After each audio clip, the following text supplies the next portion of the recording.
Hello, I'm so happy I got a hold of you. Welcome to another exciting episode of Lucious Showcase. Well, this week we are taking a look at the sequel to one of my favorite games of 2017, the fantastic Horizon Zero Dawn. Now we have Horizon Forbidden West. Takes place 6 months after the first game. They explain how you lost all your gear by saying you lost your gear during that 6 months. And oh boy, you know, when I talked about Horizon Zero Dawn, one of my biggest complaints was the fact that it got bogged down around the lore and the chat trees and things like that. The combat was great, the choices were interesting, the main story was incredible, and there's a lot of sequel hangover in this game. In some regards, not really the type of thing we see anymore. Think about it akin to a fantastic first movie and then the sequel just isn't as good. And that is really what my problem with this is. It's almost like the Matrix and you have Matrix Revolutions, because pretty much the beginning of the game is a little aimless. You're not really sure why the story is continuing.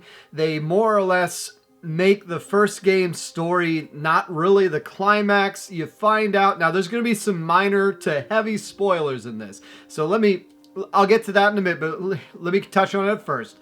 So more or less, it's a lot of the same stuff that made the first game great, but they unfortunately bogged it down a bit. So you get the same gear, you get the same armor, but it's not as easy to upgrade now because you need specific things from enemies in the regular world. And you don't just come across these, you have to actively go and hunt them out. There's new abilities you get, but the usage of them is a little cumbersome, having to switch out to the hook shot while it's the same button as your bow. Sometimes it's just annoying as hell. Seeing things that you can't get at and then you immediately get the item for, it just isn't as much fun as it was the first time. Now the cauldrons are still really fun mysteries. The main story takes a little bit of time to get going, but once you get into it, it is decent enough, but it really does make the first game feel very inconsequential. And also in this game, Aloy, whereas in the first game she was very likable and a fish out of water that you really wanted to root for, she kind of comes off as a little arrogant and annoying at times in this game, just because she is so against having the other people help her, to the point where they have to drag her kicking and screaming to allow her. And that's the whole point, is the whole game is Aloy realizing, hey, you know what, I can't take it all on myself, which yes is a great message, but it's just, in order to get to that message, you have to deal with her being a little insufferable, which she was so likable in the first game. It's kind of weird to jump back. It's almost like a new season of a TV show. You jump back into it after a huge break, and it's like, oh, I like that character. Man, they're a little annoying this time. Still, combat is really fun. Hitting off particular parts of the robots, the stealth, all that is still enjoyable. I feel like it's bogged down. I just feel like it's bogged down. Like the tall neck scalings were fun in the first game. Get a little annoying in this one. The cauldrons are still enjoyable, the rebel camps, but all in all, we're going to get the spoilers right now, but is this game worth it? Yes. Still worth the playthrough, still an excellent game if you like the first one. Skip dialogue. That's what I did. Skip the dialogue, don't do the side quests, stick to the main story, and once you get about 6 hours in, that's when the real story gets going, and it's good. But let's talk about the real story. So, and oh, by the way, I played this on PS5, ran really good, gorgeous looking game. I stuck the graphical fidelity instead of gameplay. I swapped between it a couple times. Is a noticeable difference. So if you prefer it to be smoother, stick to the performance mode. I don't really mind popping that much. I don't mind artifacts and things of that nature. So I went with the glossier look and I enjoyed it.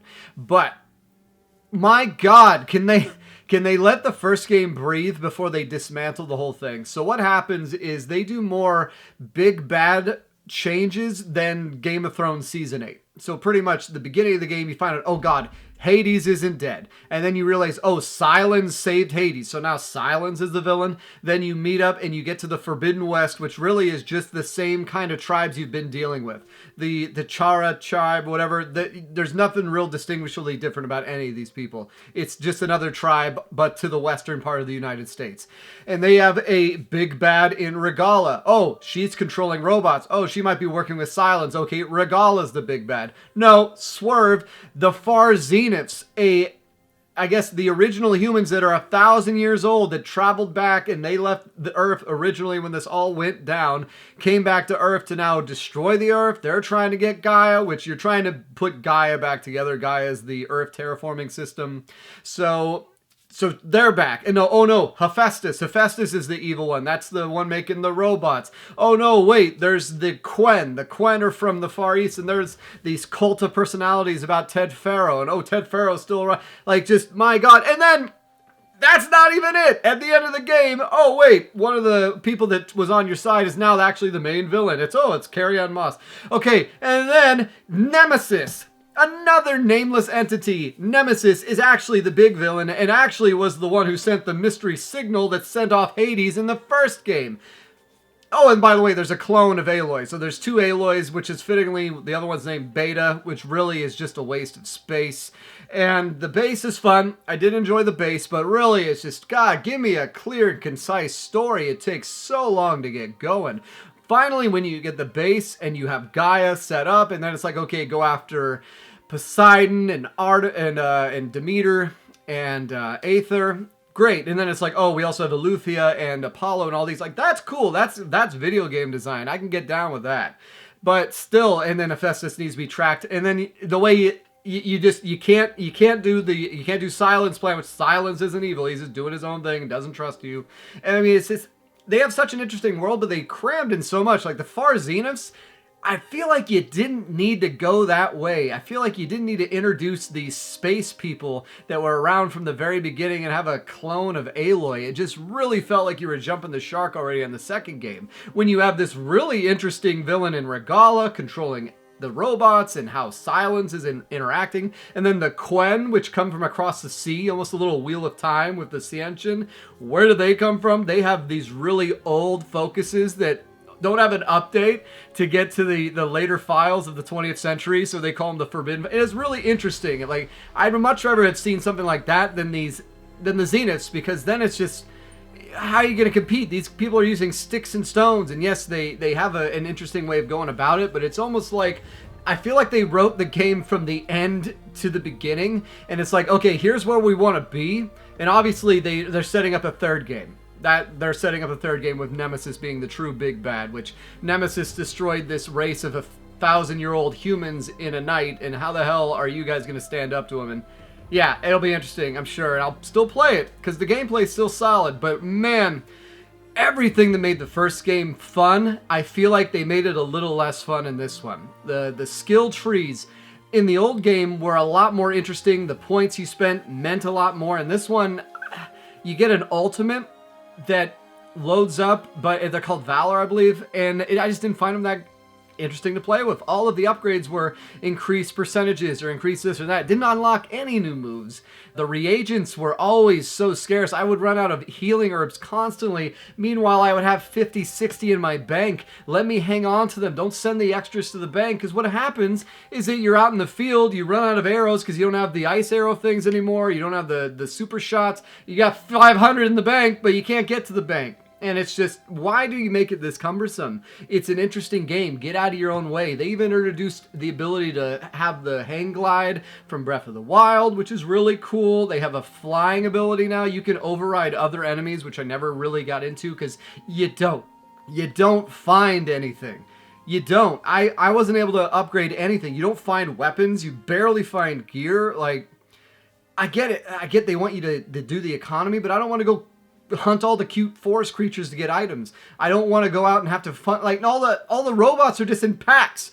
It's a big empty world. You find reagents, you find packs of enemies. It is such a boring game design. I don't remember the first one being like this at all. And I don't know if it was because the first one was so new. Now we've had another 6 years of games like this, but my God, do I feel like it's just, it's just disappointing. It's disappointing because all the things that made the first game so great, this one kind of takes a step back. Still fun, still gorgeous, still an engrossing story. I'm glad I played it. But man, when you have this versus Elden Ring or some of the other things I've been playing right now, that it's hard to see. It's hard to see justifying the amount of time to play this one when you have other better things to play. But still, I'd recommend picking it up, playing it.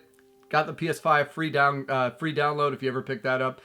Enjoyed my time, but yeah, compared to the first one, it is definitely nowhere near as good and a little disappointing, which I hate to say.